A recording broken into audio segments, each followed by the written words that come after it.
지난 시간에 성령께서 제 가슴에 품게 해주셨던 말씀들을 끄집어내 주셔서 우리 신앙교육의 핵심이 말씀이어야 하고 그 말씀의 교육의 1차 책임은 목사님, 전도사님, 선생님들이 아니라 교회 선생님들이 아니라 부모여야 한다고. 그리고 디모데에게 신앙 전수를 해주었던 외할머니 로이스와 엄마 유닉의 거짓 없는 믿음의 전수를 통해서 이것이 너무나 중요하다. 제 말이 아니고 하나님이 우리에게 명령하신 말씀입니다. 동시에 신명기 6장 오늘 내가 내게 명하는 이 말씀을 너는 마음에 새기고. 누가 먼저 새기는 거예요? 이스라엘 백성인 부모들이 먼저 새기고. 그리고 누구에게? 7절 시작. 내 자녀에게 부지런히 가르치며 집에 앉았을 때든지 길을 갈 때든지 누웠을 때든지 일어날 때든지 이 말씀을 강론해라. 누구에게 명령하고 있는 거예요? 부모에게. 그리고 시편 78편의 말씀을 통해서도 한 장 넘겨주세요. 78편의 말씀을 통해서도 우리가 이를 그들의 자손에게 숨기지 아니하고 여호와의 영예와 그의 능력과 그가 행하신 기이한 사적을 후대에 전하리로다. 여호와께서 증거를 야곱에게 세우심의 법도를 이스라엘에게 정하시고 우리 조상들에게 명령하사 그들의 자손에게 알리라 하셨으니 이는 그들로 후대 곧 태어날 손주에게 부모가 자녀에게 자녀가 손주에게 아직 태어나지도 않은 자녀들을 위해서 너희의 자손들을 말씀으로 여호와의 율법과 계명으로 가르치고 훈계해라라고 명령하고 있는 거예요. 그래서 이것이 부모에게 1차 신앙의 교육의 책임이 있음을 성경이 우리에게 명령으로 가르쳐주고 있다는 사실을 여러분들과 나누었습니다. 그리고 동시에 마지막 계시록 20장 21절의 말씀을 통해서 우리의 믿음의 종말이 무엇인지 그 약속이 무엇인지를 분명히 알고 우리의 삶의 무게중심, 우리의 삶의 초점이 어디로 향해야 되는지 그것을 다시금 점검해야 된다고. 믿는 자는 영원한 생명, 하나님과 더불어 함께할 것이고 믿지 않는 자는 영원한 심판의 지옥 형벌에 들어간다고 말씀을 우리가 함께 읽고 나누었습니다. 그러면서 우리도 최후 승리를 얻기 위해서 아름다운 말씀, 복음의 말씀을 어떻게 지키고 전수해 나갈 수 있을까? 그러기 위해서 첫 번째로 예수 그리스도의 은혜로 우리가 강해져야 된다고 나누었습니다. 우리 말씀을 다시 한번 읽어볼까요? 시작. 내 아들아, 은혜 가운데서 강하고. 여기 강하다라고 하는 단어가 무슨 의미라고 했어요? 너 스스로 강해져라. 너가 돈 많이 벌어서 강해져라. 권력과 힘을 차지해서 강해져라. 그렇게 말하고 있는 건가요? 아니죠. 하나님께로부터 강하게 해주시는 은혜, 하나님의 권능을 우리에게 힘입혀 주시는 은혜, 우리를 힘세게 능력으로 덧입혀 주시는 은혜, 그 그리스도 예수의 은혜로 강하여져야 된다. 한마디로 예수 그리스도 안에 있는 강함, 예수 그리스도로 말미암는 능력으로 강하여져라. 예수 그리스도의 능력이 뭐예요? 사망과 음부의 권세를 깨뜨리시고 죄와 사망과 음부의 권세를 깨뜨리시고 영원한 지옥 형벌을 깨뜨리시고 부활하사 부활의 첫 열매가 되셔서 우리도 주와 함께 부활할 수 있는 능력으로 힘입혀 주시는 죄사함의 은혜, 구원의 은혜, 영원한 부활의 은혜, 생명의 은혜를 말씀하고 있는 거예요. 바라기는 저 여러분들이 이 은혜를 힘입기를 주님으로 축복합니다. 여러분 생각해 보세요. 식물들이 이슬을 먹고 자라잖아요. 우리 육체는 뭘 먹고 자라나요? 밥을 먹고 자라죠. 음식을 먹고 자라죠. 그러면 성도들의 영이 거듭났잖아요. 태어났잖아요. 그럼 뭘 먹고 자라요? 그리스도의 말씀을 먹고 자라나는 거예요. 성도들은 예수 그리스도만이 주실 수 있는 하나님의 은혜를 먹고 영적으로 성장해야 강해질 수 있다는 거예요. 이 은혜는 오직 복음의 말씀과 기도를 통해서, 이 예배와 찬양을 통해서, 하나님의 인도하심을 통해서 공급될 수 있다고 성경은 우리에게 말씀하고 있는 거예요. 그렇게 우리가 매주일 하나님 앞에 가장 먼저 구해야 될 것이 뭐예요? 은혜. 따라서 해볼까요? 우리가 가장 먼저 구해야 할 것은, 따라서 해보세요. 우리가 먼저 구해야 할 것은 은혜입니다. 은혜입니다. 뭘 구해야 된다고요? 은혜. 우리 한국인들의 이 신앙생활을 가만히 살펴보면 우리가 이 한국 교회가 이렇게 많은데도 불구하고 왜 지탄의 대상이고 욕먹는 대상이 되고 수치와 능욕의 대상이 됐을까? 그리스도 이름이 땅바닥에 짓밟힐 수밖에 없는, 개독교라고 욕먹는 이러한 시대를 맞이할 수밖에 없었는가? 곰곰이 신앙을 보니까 그 밑바탕에는 말씀이 없는 거예요. 관계로, 그죠? 교제로 신앙생활하고, 봉사로 뭔가 일을 할 때는 은혜를 충만하게 받아요. 막 행복해가지고. 근데 그 봉사가 사람과의 관계 때문에 어그러지고 다툼이 일어나고 끊어지면 삐져가지고 상처받고 떠나는 거예요. 이 교회 떠나는 사람의 특징을 보면 그게 유일한 특징입니다. 그 안에 말씀이 없고 오직 봉사와 교제만 남아있어요.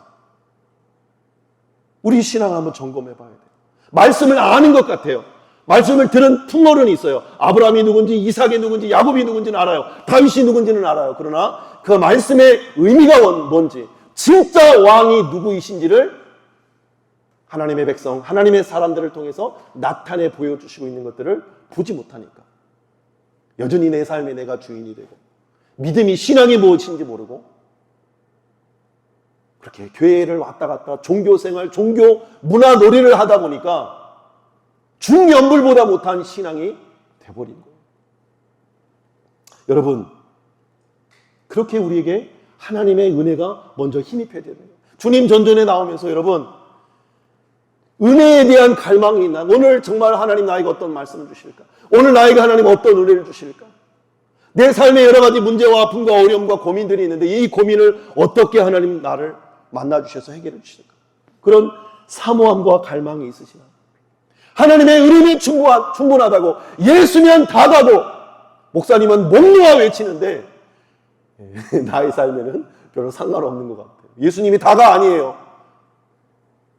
나에게는 돈이 전부고, 나에게는 직장이 먼저고, 나에게는 시험이, 대학이 먼저고, 하나님보다 내 꿈과 내 비전이 먼저일 때가 많다는 거예요. 여러분, 최근에 하나님의 은혜를 경험한 적이 언제이신가요? 내 상황은 달라진 게 없는데 예수님이 나를 만나주시고, 예수님이 나와 함께 하시고, 예수님이 나에게 말씀을 주시고, 예수님이 나에게 찬송을 주셔서 그 은혜 때문에, 그 감격 때문에 다른 게 다 필요 없는 상태. 그 은혜를 경험한 적이 언제이신가요? 어떻게 해야 이 모든 상황, 모든 문제, 모든 아픔과 두려움을 뛰어넘는 충만한 하나님의 은혜를 경험할 수 있을까요? 제가 지난주 성도 수요일 이제 한 달, 두 달에 한 번 정도 이렇게 성도 해양경찰청 신우회 예배를 인도하러 가는데, 지난주 종말론 수업을 들었잖아요. 근데 목사님이 그러시더라고요.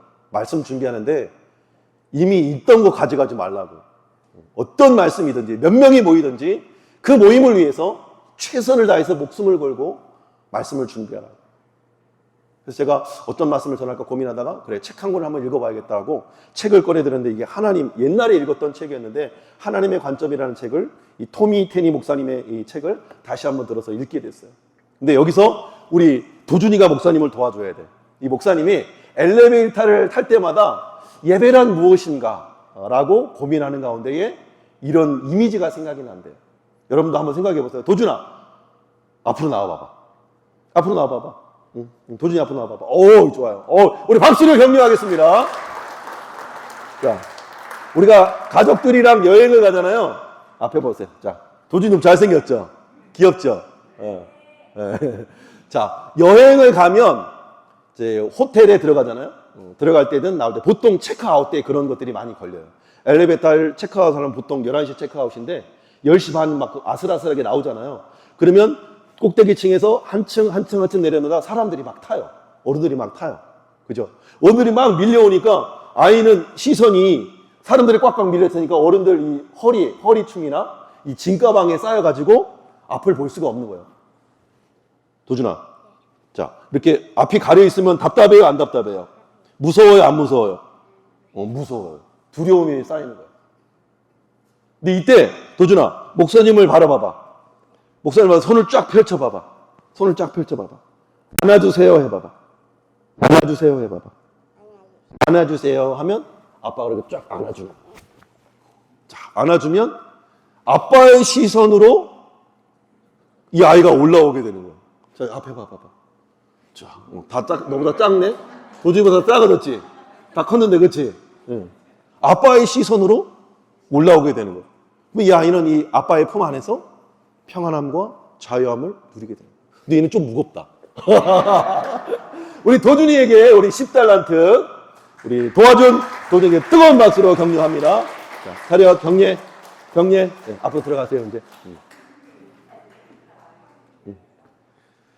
엘리베이터를 탈 때마다 이 모습을 생각하면서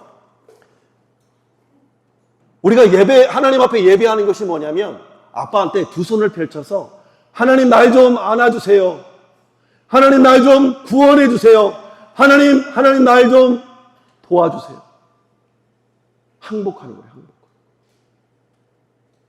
그때 예배를 통해서 하나님은 말씀을 통해서 찬양을 통해서 기도를 통해서 성령의 감화 감동을 통해서 우리를 번쩍 하나님의 품에 안아 자기의 품에 안고 하나님의 관점으로 하나님의 시선으로 이 땅의 상황과 문제와 환경들을 바라볼 수 있는 눈을 열어주신다. 그 하나님의 품에서 우리는 참 자유를 누릴 수 있고 참 행복과 참 만족을 평안을 누릴 수 있는 거죠. 그 품에 안겨본 자만이 그 하나님의 위로를 경험할 수 있다는 거예요. 제가 이 책을 읽는데 어릴 때 우리 주은이가 엄마 아빠에게 지금 또 시가 또 한 편이 생각났어요. 그래서 이 시를 옛날에 벽에 걸어놨는데 이사하면서 이게 어떻게 박스에다 넣어놓은 거예요. 제가 이거 하루 종일 찾아가지고 가지고 왔어요. 예쁘게 만들었죠. 6살인가 7살 때 본인의 동의를 얻어서 갖고 나왔습니다. 6살인가 7살 때 여기 유치원에서 만들어 왔어요.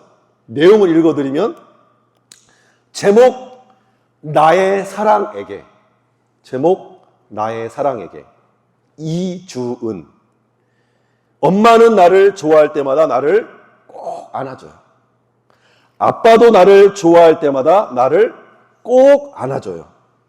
엄마가 나를 사랑해. 아빠가 나를 사랑해. 나의 사랑, 엄마, 아빠.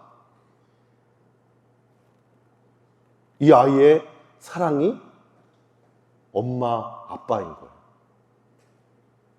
여러분, 저는 이 시를 받아들고 그때 당시에는 어릴 때였으니까 얼마나 감격했겠어요. 제가 이 카카오 스토리에다도 사진 찍어서 올린 것 같아요. 부모님에게 이보다 더 큰 칭찬이 있을까요? 부모님에게 이보다 더 큰 영광이 있을까요? 부모님에게 이보다 더 큰 기쁨이 있을까요? 그 생각이 들더라고요. 우리가 하나님 앞에 나와서 하나님 사랑합니다. 하나님 나의 전부입니다. 하나님 나를 도와주시고 나를 안아주시고 나를 건져주세요. 그 하나님을 사랑한다고 고백할 때 하나님이 얼마나 영광스럽고 하나님 얼마나 우리를 기쁘게 바라보실까 생각되어지는 거예요.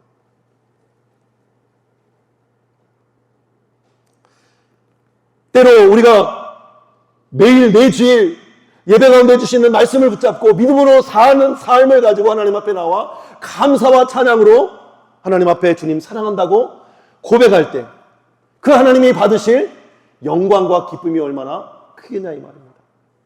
아니면 때로 말씀대로 살아보려고 했지만 실패하고 넘어지고 상처난 몸과 마음을 가지고 하나님 앞에 나와 하나님 날 좀 안아주세요. 둘 손을 벗어.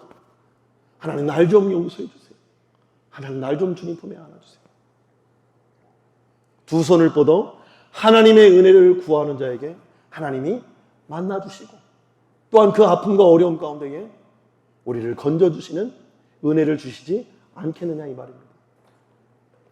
바라기는 하나님이 이 풍성한 은혜와 사랑을 매일의 말씀과 기도와 찬양을 통해서 하나님 날 좀 안아주세요. 주님 날 좀 도와주세요. 주님을 향하여 우리의 두 손을 번쩍 들고 고백할 때에 하나님의 은혜를 경험할 수 있는 저와 여러분들에게 주님 축복합니다. 우리 두 손을 들어서 한번 고백해 볼까요? 자, 하늘을 바라보고, 비록 천정이지만 하늘을 바라보고 눈을 감아도 되겠어요. 마음의 눈을 열어서 주님 안아주세요. 주님 나를 좀 안아주세요. 아멘입니까? 그렇게 저와 여러분들 하나님이 안아주시는 그런 매주 매일의 예배가 될 수 있기를 주님으로 축복합니다. 그 은혜를 경험할 때 우리는 강해질 수 있죠. 담대해질 수 있죠. 두려워하지 않을 수 있죠. 그 힘이 저 여러분들에게 힘이 펴지기를 주님 이름으로 축복합니다. 그래서 바울은 1절에서 그리스도 예수 안에 있는 은혜 가운데서 강해지라고 말씀하고 권면하고 있는 거예요. 동시에 두 번째로 은혜의 말씀을 먼저 들어야 합니다. 우리 2절 말씀 읽어볼게요. 시작. 또 내가 많은 증인 앞에서 내게 들은 바를 충성된 사람들에게 부탁하라. 그들이 또 다른 사람들을 가르칠 수 있으리라. 우리가 복음의 말씀을 잘 가르치고 전수하기 위해서 가장 먼저 해야 될 것이 뭐냐? 복음의 말씀을 먼저 듣는 자가 되어야 돼요. 듣고 배우고 순종하는 자가 되어야 그리스도의 말씀을 잘 가르칠 수 있는 하나님의 일꾼이 될 수 있다. 로마서 10장 17절도 읽어보겠습니다. 시작. 그러므로 믿음은 들음에서 나며 들음은 그리스도의 말씀으로 말미암느니라. 아멘. 믿음이 어디서 나온다고요? 들음에서 나온다고. 무엇을 들음에서 나온다고요? 그리스도의 말씀을 들음에서 믿음으로 구원 얻는 은총을 우리가 얻게 된다고 분명하게 말씀하고 있는 거예요. 그래서 사도 바울이 내가 너에게 디모데에게 전한 복음이 어디서부터 왔습니까? 예수님께로부터 먼저 온 복음의 말씀인 거죠. 사도 바울이 예수 믿는 사람을 잡아 죽이려고 영장을 발부받아가지고 대제사장들에게 영장을 발부받아가지고 가던 중에 다메섹 도장에서 예수님이 만나시죠. 사울아 사울아 내가 어찌하여 나를 핍박하느냐. 주님 누구십니까? 나는 내가 핍박하는 예수다. 예수님을 만나고 예수님께 복음을 들은 사도 바울이 180도 변화되어져서 복음의 일꾼으로 쓰임받은, 복음의 일꾼으로 쓰임받은 이 사도 바울을 통해서 수많은 증인 앞에서 디모데가 이 말씀을 전달받고 전달받은 이 디모데에게 부탁하고 있는 거예요. 충성된 하나님의 사람들에게 이 말씀을 좀 전해주렴. 그러면 그들도 또 다른 사람들에게 복음을 전할 것이다. 그들은 또 다른 사람, 그들은 또 다른 사람. 수백 수천 대에 이르러서 저와 여러분에게도 이 복음이 증거된 줄로 믿으시길 축복합니다. 예수님께로부터 디모데와 충성된 자들과 또 다른 사람들에게까지 5대째 전수된 복음이 수십, 수백, 수천 대에 걸쳐서 우리에게까지 이 복음이 전해졌다고 하는 거예요. 그래서 사도 바울은 9절 말씀에 뭐라고 고백합니까? 복음으로 말미암아 내가 죄인과 같이 매이는 것 같이 고난을 받고 있으나 하나님의 말씀은 절대로 매이지 않는다. 매일 수 없다. 증거된 이 선포된 하나님의 말씀을 통해서 이 말씀을 부탁받은 하나님의 사람들을 통해서 땅끝까지 다음 세대, 다음 세대, 다음 세대까지 전수 전파될 것이다. 그런데 이 복음이 어떻게 전해집니까? 전수받고 전파하는 이들을 통해서 전수된다고 말합니다. 우리 함께 읽어볼까요? 로마서 10장 13절 15절 시작. 누구든지 주의 이름을 구원을 받으리라.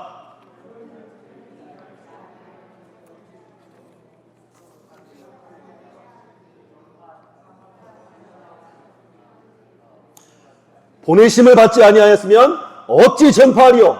기록된 바 아름답도다 좋은 소식을 전하는 자들의 발이여 함과 같으니라. 아멘. 우리는 비록 세계로 나갈 수는 없지만 세계로 보낼 수는 있습니다. 그래서 우리가 선교하는 거잖아요. 캄보디아 유행남 선교사님 후원하고 또 필리핀 정재영 선교사님을 후원하고 국내에 또 작은 미자립 개척교회들을 후원하면서 그들과 함께 복음이 땅끝까지 전파되기를 우리가 소원하고 함께 동력하고 함께 쓰임받는 것이죠. 그리고 우리와 우리 자녀와 우리 후손들에게, 심지어 부모 형제와 친족들에게 우리가 전해 들은 이 좋은 소식, 아름다운 복음의 말씀을 전해줄 때 우리는 주님 앞에 아름답게 여겨지는 자들로 칭찬받는다는 것. 제가 이 말씀을 가르치고 전하면서 느끼는 것은 알면 전할 수밖에 없더라고요. 꽃동산에서 주일학교 아이들에게 창세기부터 요한계시까지 목록을 암송하게 했는데 처음에는 안 외워요. 근데 한 권사님 교사 선생님이 외우니까 그 반 아이들이 다 외워지더라고요. 아, 선생님이 외우니까 아이들이 외우는구나. 그 한 반이 외우니까 다른 반 젊은 선생님들이 외우기 시작하고 선생님들이 외우니까 그 반이 다 외워지는 거예요. 결국에는 온 가정들이 다 암송하게 돼요.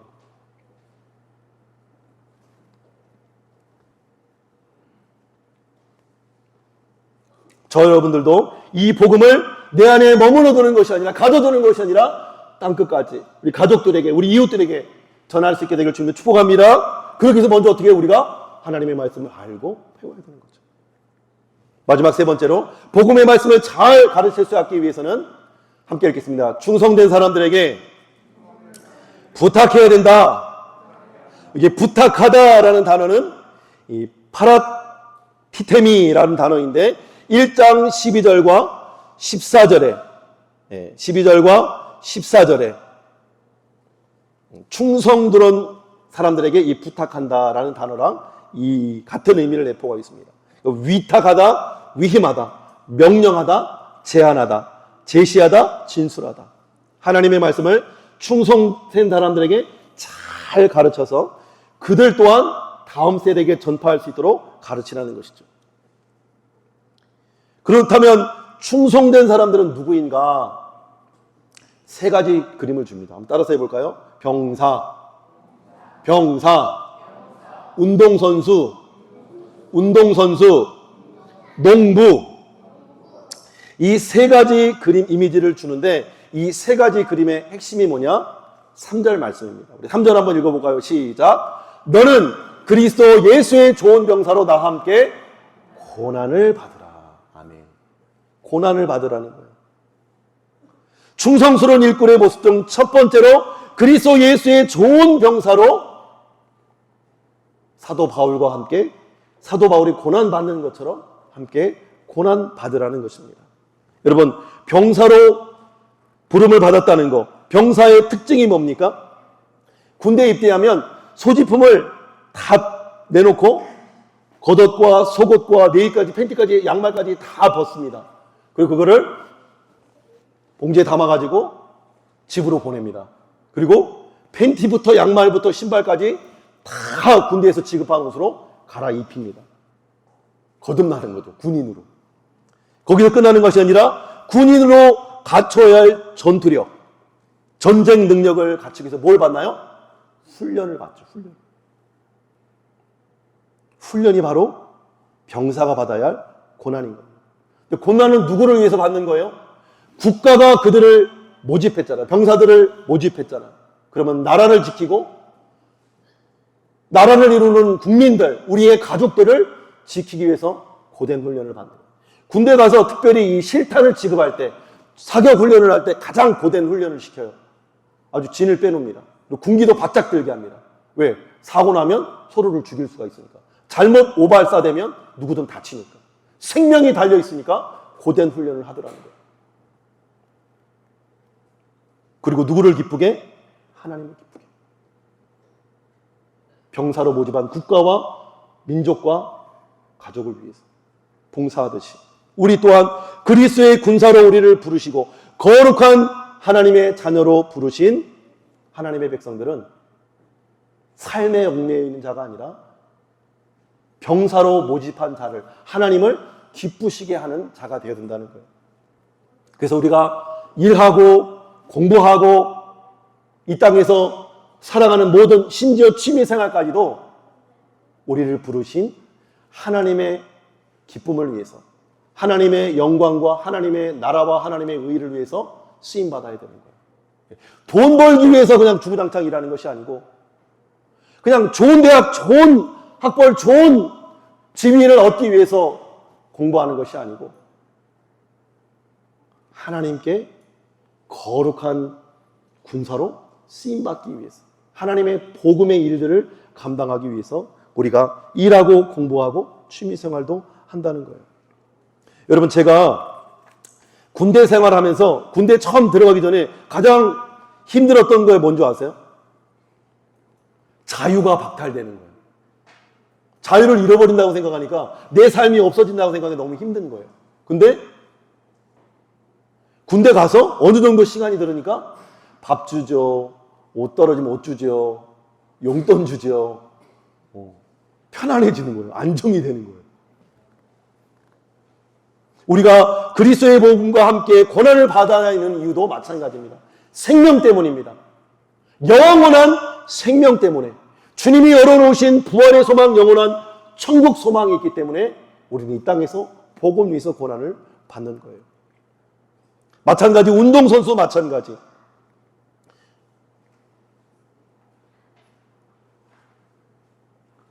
운동선수 마찬가지. 경기하는 자가 법대로 경기하지 아니하면 승리자의 관을 얻지 못한다고 말씀합니다.